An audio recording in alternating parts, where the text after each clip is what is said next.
This time on KEI Fabrication. And what I've done is I've been using these reference photographs along with my magnifier here, an iLoop, on these photographs. So this helped me. You saw me rotate the tire. It's only flat on the bottom, right?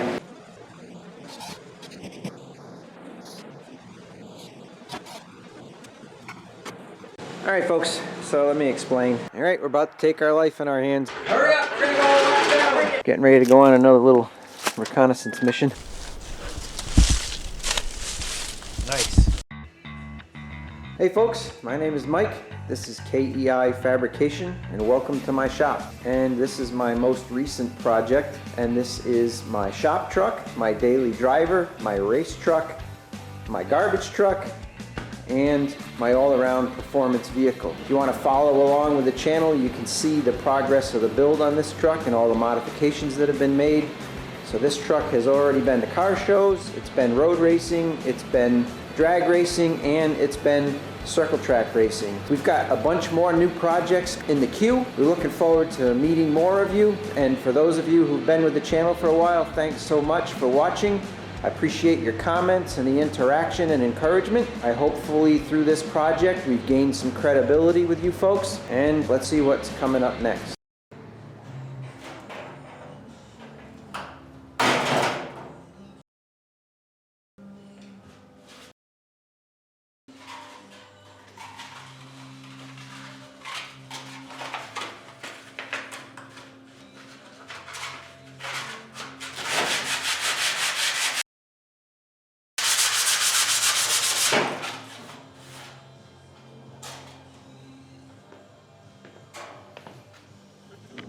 So I'm not sanding this car door down because I think I'm gonna make it pretty. There's a method to my madness.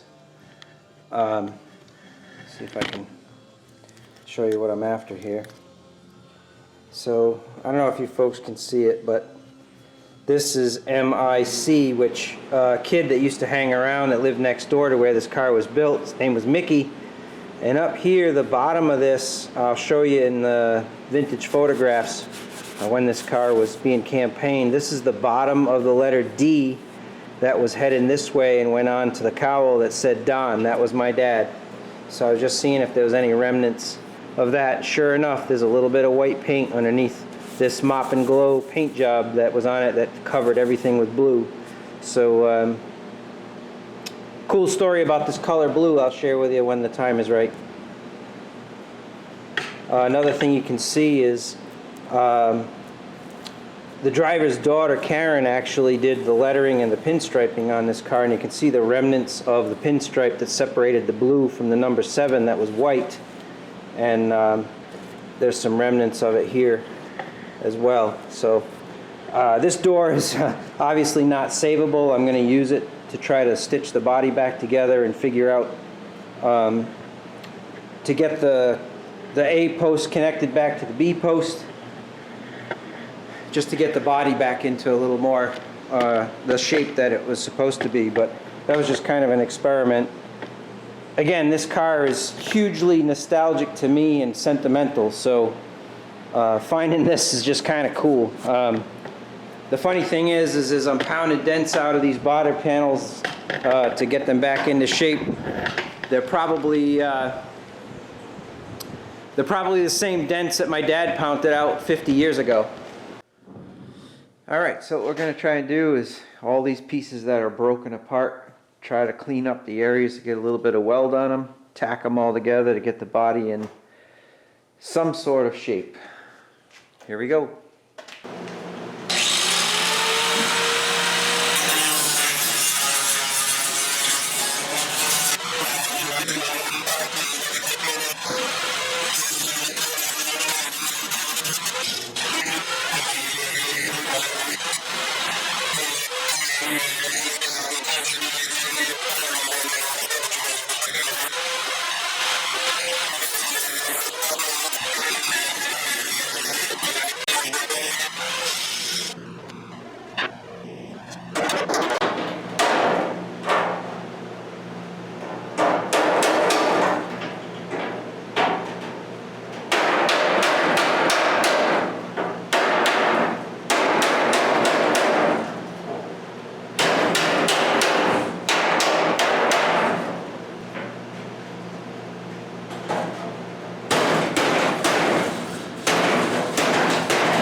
Alright folks, so I had to go down to the house and grab some reference photographs because I got a little dilemma here. Obviously the body is tweaked way beyond whatever was factory, and I was concerned about what's happening here.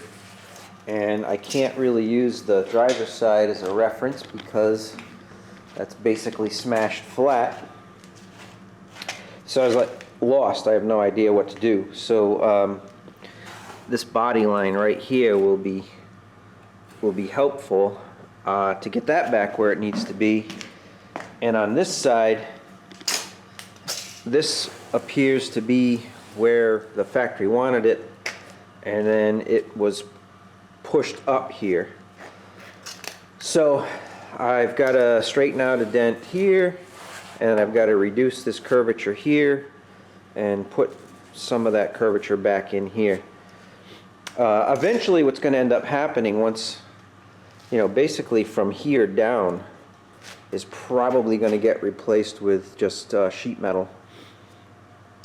I'm going to copy the curvature of the door because that, believe it or not, is still got some of the structure to give it some rigidity in there. And I've got to put the curvature back into this where the door was welded. Obviously the roof's a mess. I got to take care of that. I'll do that once I get the from here down with X bracing, with box tubing. Same thing with the lower cowl and the firewall. I'll get that to the right width and do some X bracing there. And then I've got to tie the bottoms from front to back, and maybe some X bracing as well. But when I get to that point, I'm going to have to tack the door on to get this opening correct, because this is broken and this is flopping around doing whatever it wants, and then the shape of the roof is gone. So there's really nothing really to reference. I'm just kind of tacking this back together where everything was cracked and ripped and just kind of flopping around to get the general shape. Again, my reference pictures are really all I have to go by. I started clamping some angle iron across the trunk opening to get some of those cracks, and a lot of those are from vibration from racing and then moving the body around for 40 years a dozen times or so and lifting it up unsupported, and it kind of cracked itself. I'm going to tack all those back together, but really what I have to do is put some curvature back into this according to the picture here. Up at the window it still had a curvature and dropped down towards the fenders. So I have no idea what a 37 Chevy is supposed to look like except for the pictures. I don't have a real one that's not wrecked to measure or go by. So that's kind of what I'm trying to do, is get this thing so it's not such a rickety mess. I gotta say, give a shout out to Rat Rod Bob, because he just did this with his Henry J, and all of that X bracing and pounding things back into shape, and all that stuff is kind of giving me the guidance I need to do with this, and get my head around how to take something that's such a wreck and flimsy like this and get it into a condition that I can at least move it around without doing more damage and get it back to where it's somewhat representative, and I can use it as, once it's not so flimsy and has the X bracing and all of that X bracing and support bracing to keep the body in shape, will allow me to bring it over to the chassis and set it. Once I get some tires on rims that aren't all destroyed like this, I can start squaring the body up, get the wheelbase and the body position where it's supposed to go, and then from there I'll be able to figure out, based on some photographs and everything, figure out where the engine is supposed to be positioned. So yeah, that's where I'm at right now. As I make progress or do something major, I'll turn the camera back on. Hopefully with taking some still shots and things, you'll be able to see where it was before I started, and then it doesn't look like I've made any progress yet, but as you compare some of the things that's going on, maybe it'll start to look like I've done something. Anyway, that's where I'm at. I'm going to keep picking away at it, and again, this is a long-term project. I'm just trying to get this so when I move it around, especially with the overhead hoist, I'm not doing more damage to it.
So one of the things I just remembered is there's two pairs of these things that were given to me, gifted to me, by some friends of the family that used to campaign a car back in the late 50s, early 60s that raced against these guys and drove the 000, and it was a Hudson.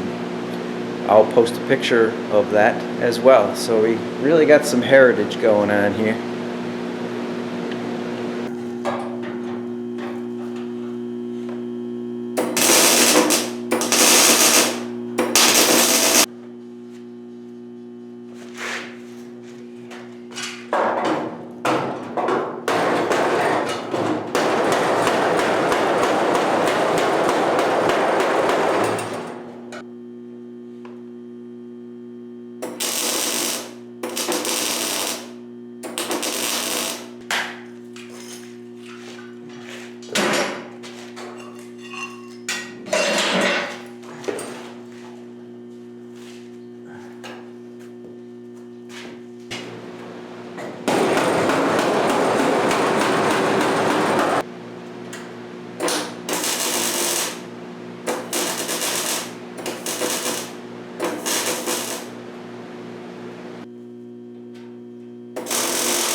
Okay, so what I'm going to try and do now is get this door in the position like it was, 40 years ago, 50 years ago.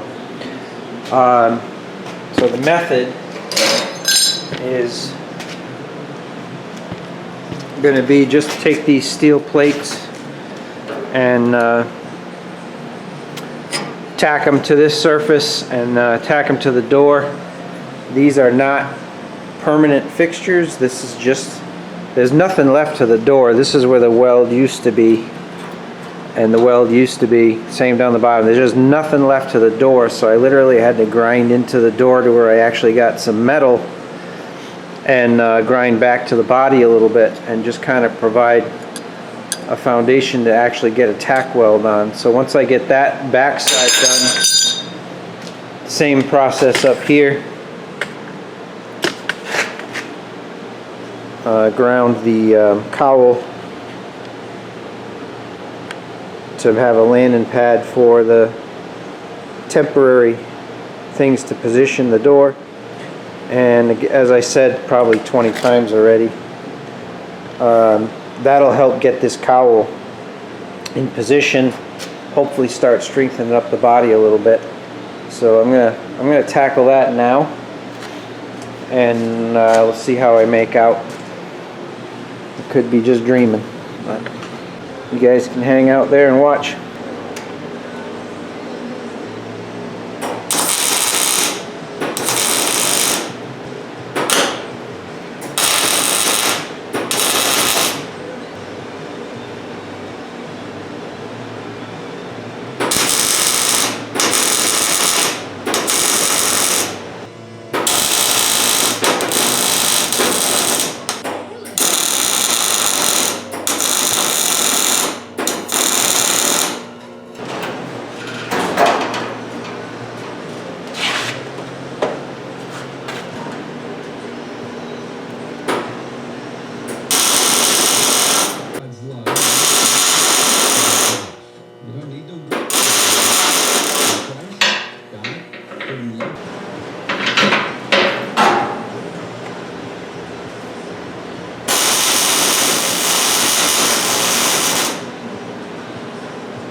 So just to show you how tweaked the body is, because the roof is all caved in, and this A post and the B and C post are all tweaked.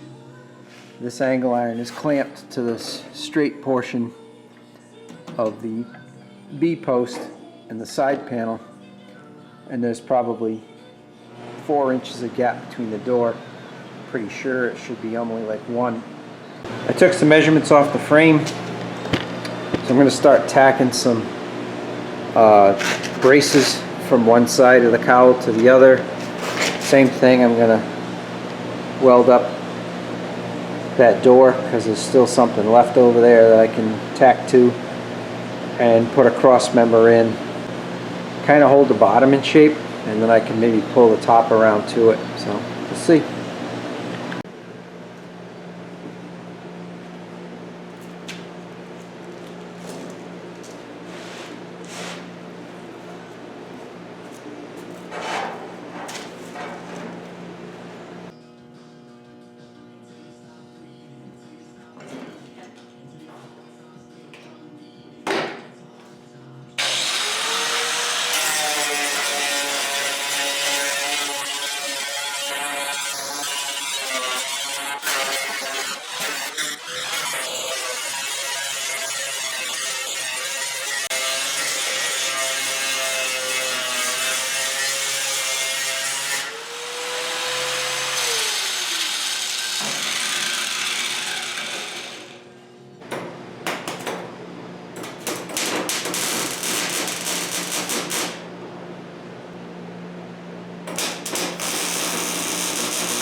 Alright, so I went ahead and put some 1/2 by 1/2 square tubing across the bottom and across the top.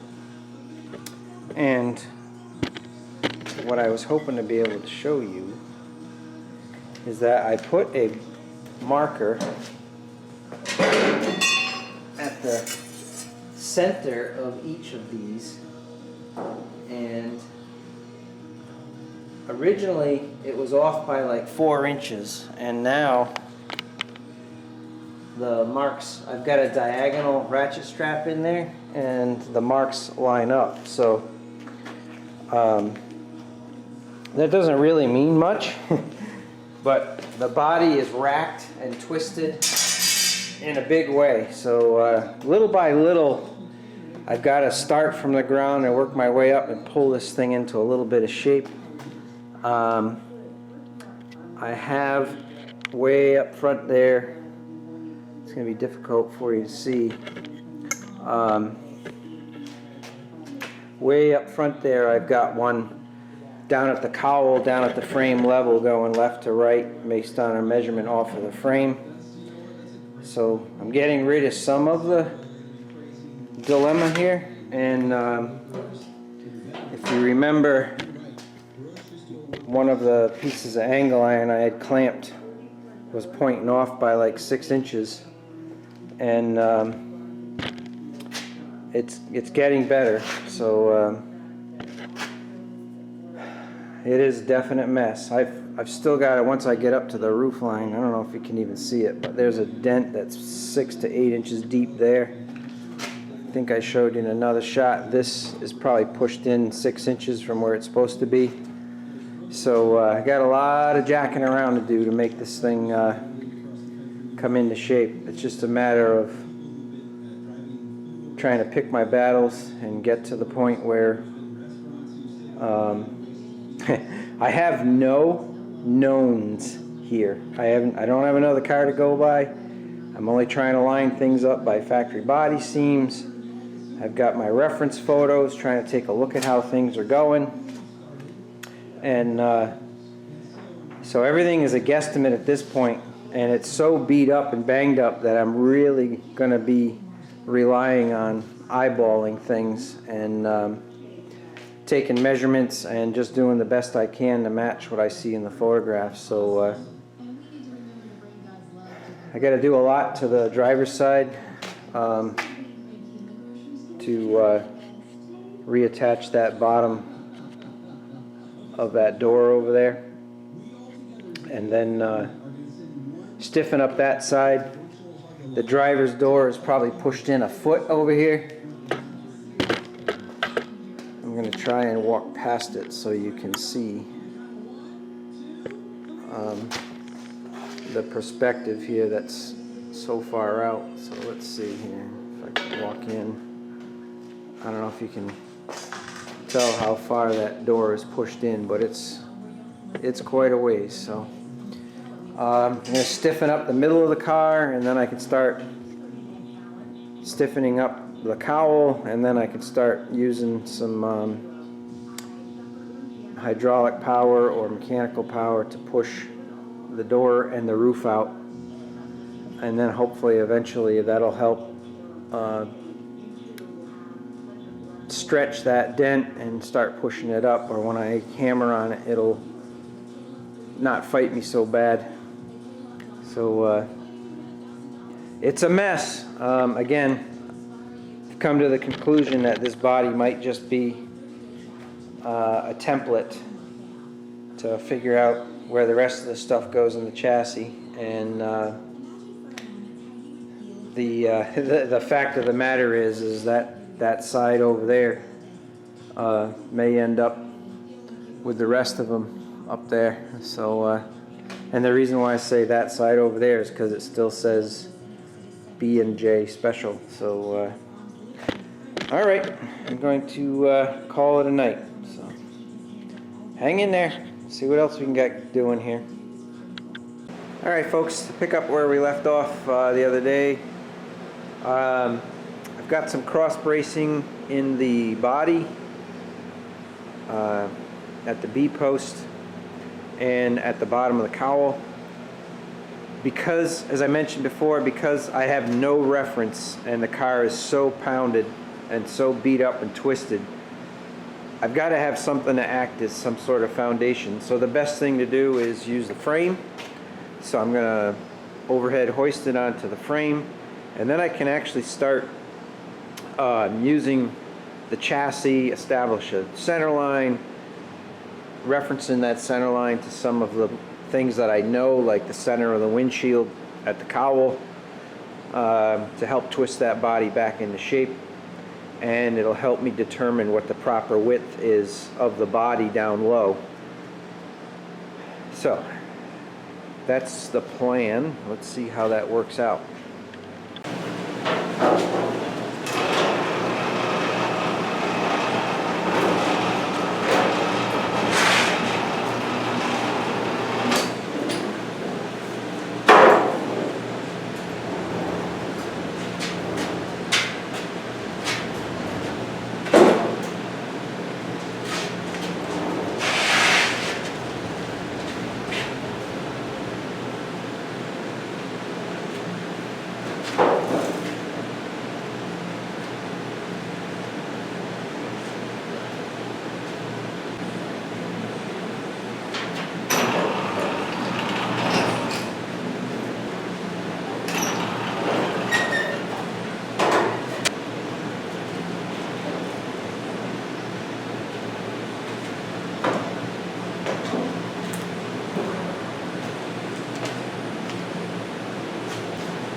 Can you see it yet?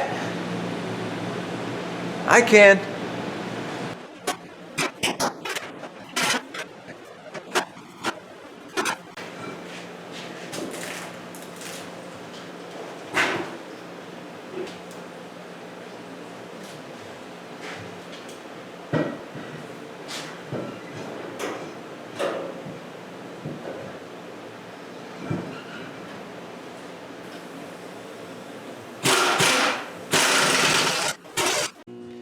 Alright folks, so what I've done is I've fastened the cowl to the frame with a little temporary bracket.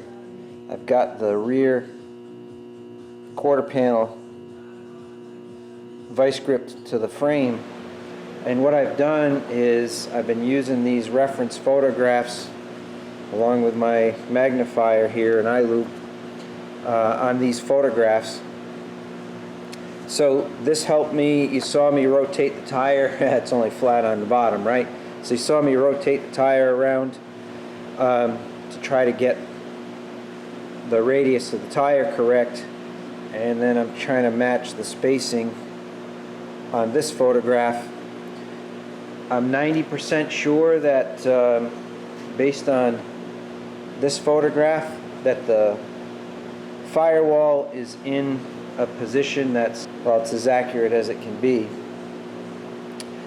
Based on the tire spacing, the body can only really be in a certain position. As far as the body up and down on the frame, the wheel opening is my only reference, and this photograph with the magnifier, I can look at the cowl positioning and estimate its distance from the frame.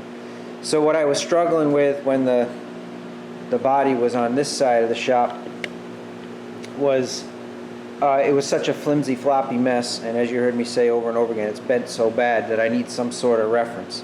So the bottom of the car is now going to be referenced off the frame.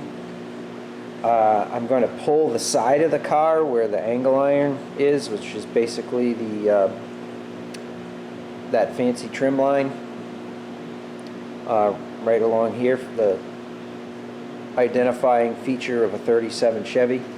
I'm going to pull that into position because right now, right by that rear quarter panel, it's got too much curve, so the body is biased to this side in the back a little bit, and you can see by both of these photographs that much more of the tire is exposed, so I know the body has to go that way. I'm going to work that into position, kind of nail down this side, and then I can use that to position the other side.